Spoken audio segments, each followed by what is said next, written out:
또 비유로 말씀하시되 천국은 마치 여자가 가루 서말 속에 갖다 넣어 전부 부풀게 한 누룩과 같으니라.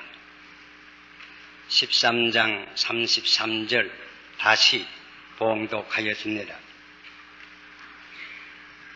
마태복음 13장에는 여러 가지 비유가 있습니다. 씨 뿌리는 비유, 겨자씨 비유, 좋은 곡식과 가라지의 비유, 감추인 보화의 비유, 값진 진주의 비유, 물고기를 잡는 그물의 비유, 또 그리고 지금 읽은 누룩의 비유가 있습니다. 이 모든 비유들은 당시 사람들이 흔히 보는 자연계의 현상이나 혹은 일상생활의 경험에서 온 것들입니다. 이 누룩의 비유는 유대 사람의 가정에서는 늘 보는 현상입니다. 우리 한국에서는 누룩이 없이 떡을 만듭니다. 그러나 유대 사람들은 떡을 만들려면 먼저 가루 속에 누룩을 넣고 반죽을 합니다. 그리고 몇 시간 기다려서 그 반죽이 다 부풀어 오른 후에 그 떡을 난로에 넣어서 굽는 것입니다. 그래서 유대 사람들은 이 누룩이 어떻게 가루 속에서 부풀게 하는 이치를 잘 알고 있습니다. 누룩은 가루 속에 숨어서 조용히 일합니다. 조용한 가운데 온 가루 속에 침투하고 퍼지며 온 가루가 변케 합니다. 부드럽게 합니다. 성경에 보면 누룩은 어떤 때에는 악의 상징으로 사용된 때도 있습니다. 그래서 우리 주님께서도 바리새인의 누룩을 삼가라고 경고한 적이 있습니다. 그것은 바리새인들의 좋지 않은 사상과 생활을 의미하는 것입니다. 그러나 여기는 선의 상징으로 누룩을 사용하였습니다. 곧 천국의 진리를 의미합니다. 천국의 진리가 조용한 가운데 인간 심령 속에 확포되어 전 생활을 변화케 하는 깊은 뜻을 가르쳐 주는 것입니다. 현대 우리 사회에서 많이 들리는 말 가운데 하나는 혁명이란 말입니다. 혁명하면 흔히 데모나 폭동이나 방화나 파괴, 살인 등 폭풍우를 연상케 합니다. 사실 이러한 혁명이 종종 있습니다. 그러나 혁명이란 이런 방법으로만 오는 것은 아닙니다. 조용한 중에 일어나는 혁명이 또한 있습니다. 사실 혁명 가운데는 두 가지 종류가 있습니다. 하나는 분주한 요란한 파괴적인 혁명입니다. 그리고 또 하나는 조용한 건설적인 혁명입니다. 기독교는 조용한 건설적인 혁명의 종교입니다. 우리 주님은 이 누룩의 비유를 통하여 기독교의 이 조용한 혁명의 원리를 가르쳐 주십니다. 이 시간 이 조용한 혁명의 교훈을 통해서 하나님께서 우리에게 은혜 주시기를 바랍니다. 우리가 자연계의 현상을 가만히 살펴보면 하나님께서는 조용한 가운데 큰 혁명을 가져옵니다. 가령 봄은 조용히 옵니다. 조용히 따뜻한 햇볕이 대지를 비출 때에 싹이 나고 꽃이 피고 새가 울고 온 땅에는 새로운 생명이 약동하게 됩니다. 이슬도 조용한 가운데 내립니다. 이렇게 조용한 가운데 큰 혁명이 새롭게 되는 혁명, 자연계에 이루어집니다. 지금이 여름이지만은 여름도 조용히 왔습니다. 만물이 조용한 가운데 장성합니다. 녹음 방초가 무성하여집니다. 곡식이 자랍니다. 열매가 점점 큽니다. 조용한 가운데 여름이 왔습니다. 그리고 또한 가을도 조용한 가운데 올 것입니다. 곡식이 조용한 가운데 누르러지고 과실은 붉어지고 단풍은 아름답게 물이 들게 됩니다. 나무잎 하나하나가 사뿐사뿐 땅에 떨어지기 시작할 것입니다. 그러니 겨울도 조용히 올 것입니다. 눈송이가 조용히 솜처럼 땅을 덮기 시작할 것입니다. 해우주를 바라보세요. 달과 별들도 조용한 가운데 비춰여 줍니다. 사실 자연계를 보면 폭풍우나 지진 같은 요란한 혁명보다도 조용한 혁명, 더욱 큰 결과를 가져옵니다.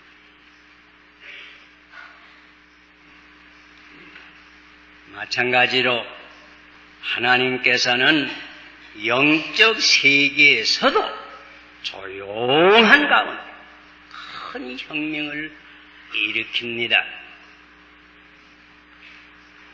조용한 가운데 청년 아브라함을 불러서 가나안으로 인도함으로 만민에게 미칠 큰 축복의 준비를 하신 것입니다. 조용한 시내산 기슭에서 청년 모세를 불러서 그 백성을 영적으로 또는 육적으로 구원하는 위대한 사명을 맡기신 것입니다. 조용한 성전 안에서 청년 이사야를 불러서 국가가 위기를 당할 때에도 잘 인도할 수 있는 위대한 예언자를 삼으신 것입니다.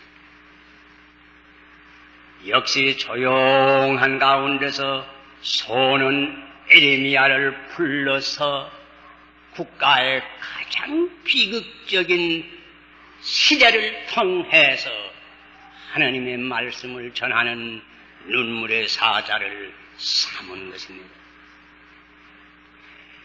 역시 조용한 중에 하나님께서는 유대 땅 베들레헴에서 동정녀 마리아를 통하여 그 아들 예수 그리스도를 세상에 보내시어 만민의 구주를 삼으셨습니다.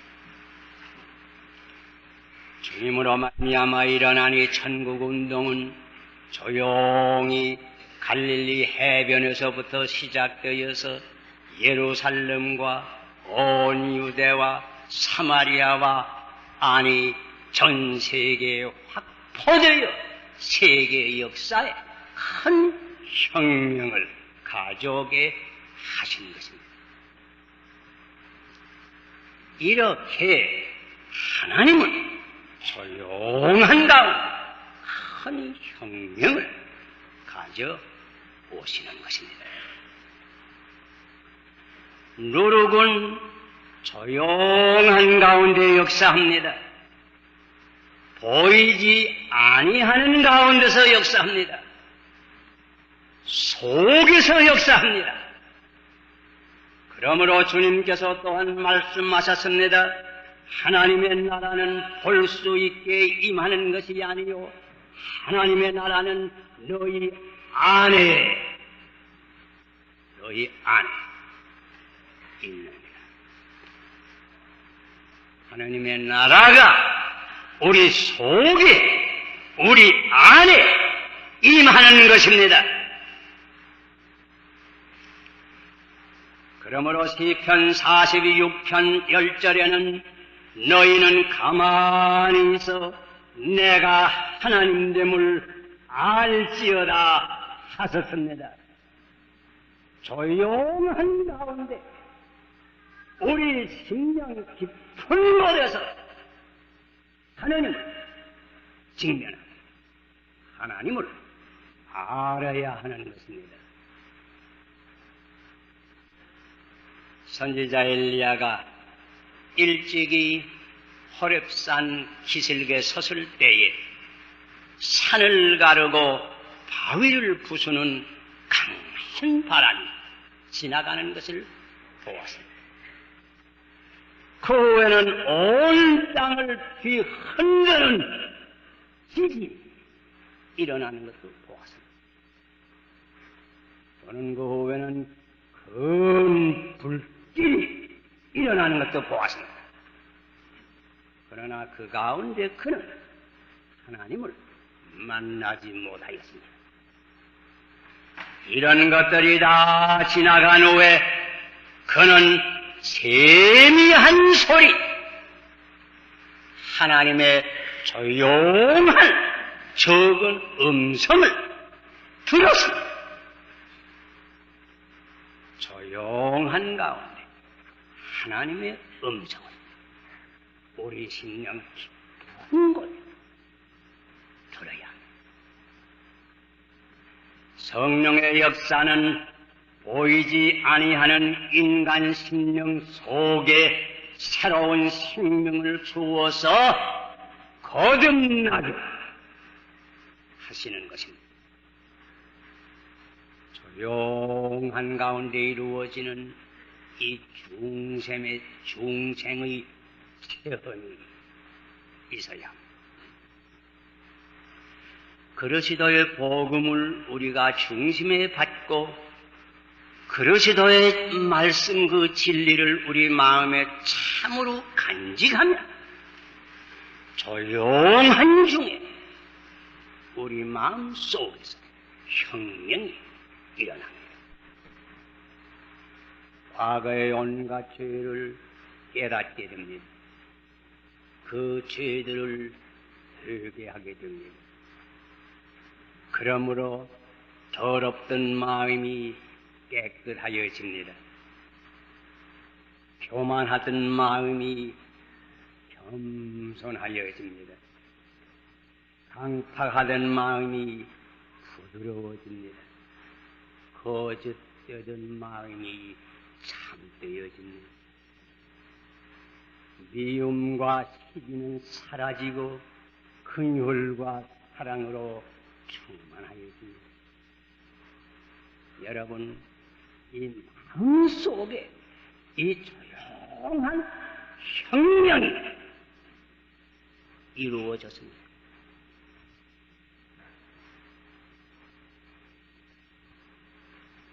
먼저 우리 하나하나의 마음 속에 이 조용한 혁명이 반드시 일어나야 합니다. 사실 이 혁명은 모든 다른 혁명 기초가 또한 됩니다. 이러한 인간의 깊은 속에 혁명이 이루어질 때 다른 방면에 또한 혁명을 따라오게 됩니다. 이런 분이 있는 가정에는 역시 그 가정에서 조용한 혁명이 일어날 것입니다. 이런 혁명을 체험한 이들을 통해서 온 사회에도 이 혁명이 침투하게 될 것입니다. 정치나 경제나 사회나 문화나 모든 방면에 이 조용한 혁명이 이루어질 때에 부정과 부패는 자연히 사라지고 사회는 명랑하고 깨끗하여지며 화평하고 아름답게 될 것입니다. 제가 듣는 대로 혹은 책에서 읽는 대로 우리의 우방 가운데 하나인 미국의 사회도 상당히 소란한 것 같습니다.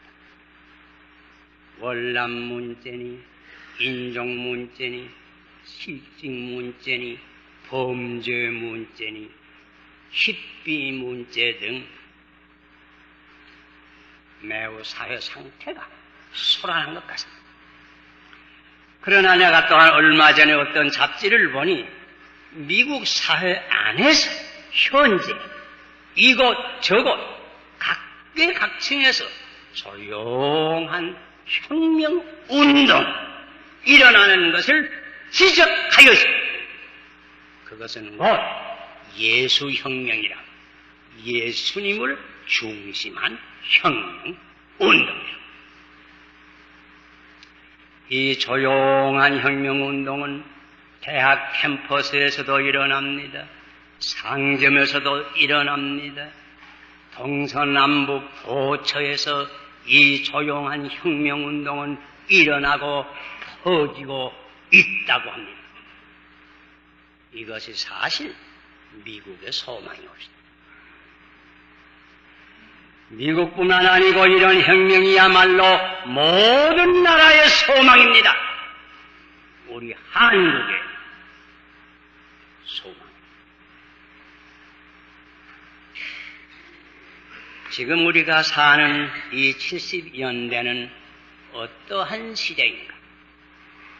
요새 갑자기 동서 화해 무드가 일어나서 세상 사람들로 하여금 놀라게 할 정도로 충격을 주는 사건들이 종종 일어납니다.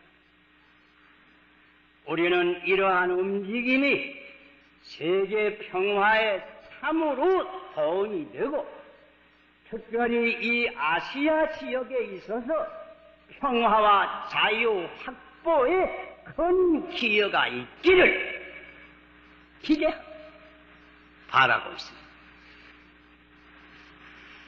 그러나 이것은 어디까지든지 우리의 기대요, 우리의 희망입니다.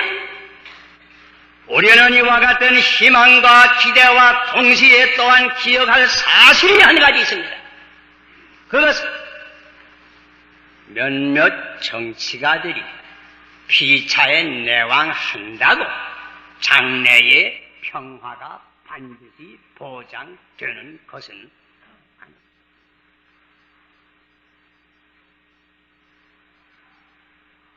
사도행전 27장을 읽어보면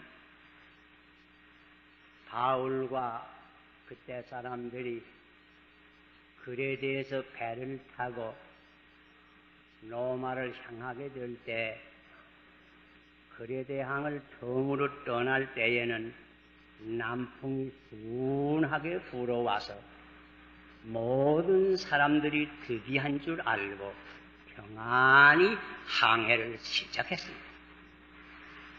그랬더니 갑자기 우라굴로라고 하는 큰 태풍이 불어왔습니다.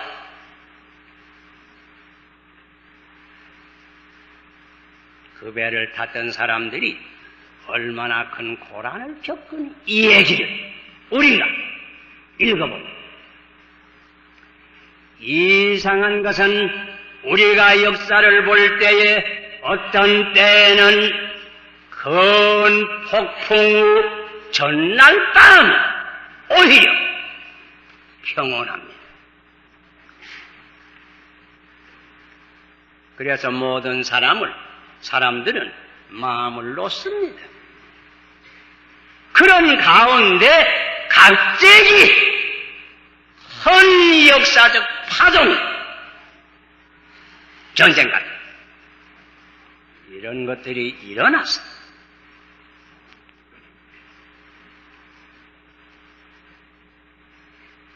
큰 고난을 당한 예도 한두 번이 아닙니다.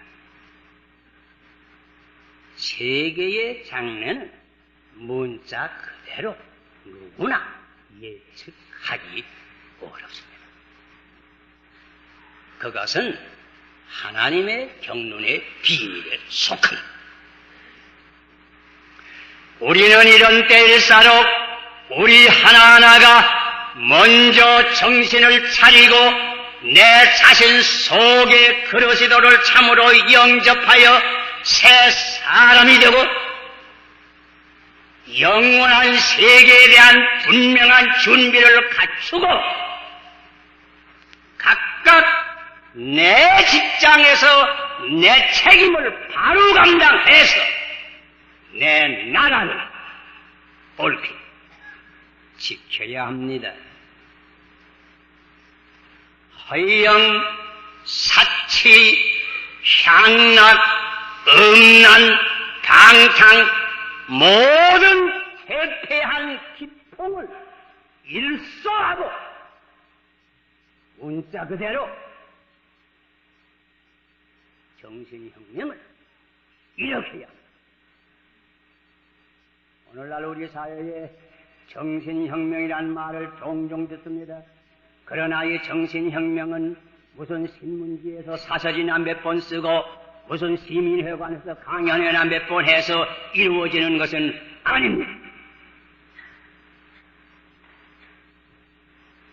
참으로 우리가 각각 과거의 내 죄악을 회개하고 회의하고 세속적인 사상과 습성을 일소하고 새 생활을 시작함으로 이루어지는 것입니다. 이것은 오직 그리스도를 참으로 중심에 영접함으로 시작이 됩니다. 이것이 나를 구원하는 길이, 내 가정을 구원하는 길이, 이 파도 높은 역사의 물결 속에서 우리 민족과 국가를 보존하는 길입니다.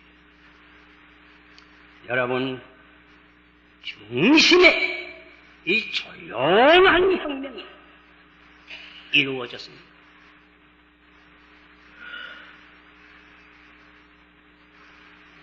이 시간 온전한 회개와 참된 신앙을 통해서 이 축복을 받으시기를 바랍니다. 주님께서는 우리에게 말씀하셨습니다. 너희는 세상의 빛이다. 너희는 세상의 소금이다.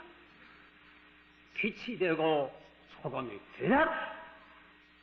내 자신 속에 이 조용한 혁명이 있은 후에야 우리가 사실 빛이 되고 소금이 될 수 있는 것입니다. 사실 빛이 되고 소금이 되면 빛도 조용한 가운데 비칩니다. 빛이 비칠 때 무슨 소리 냅니까? 소금도 조용한 가운데서 남 보지 않는 가운데서 역사합니다. 무슨 소리 안 냅니다. 다시 말하면 내 자신 속에 조용한 혁명을 체험하니는 어디 가든지 조용한 혁명가가 어디 가나 조용한 혁명을 일으킵니다. 가정에서, 직장에서, 어디 가나 우리 사회가 요구하는 혁명가, 이러한 혁명가들입니다. 먼저 우리 자신 속 조용한 혁명을 일으킵니다. 또 우리 사회 속에 조용한 혁명을 일으켜야 합니다. 이것이 내 자신도 구하고 내 나라도 구하는 유일의 길입니다. 기도하십니다.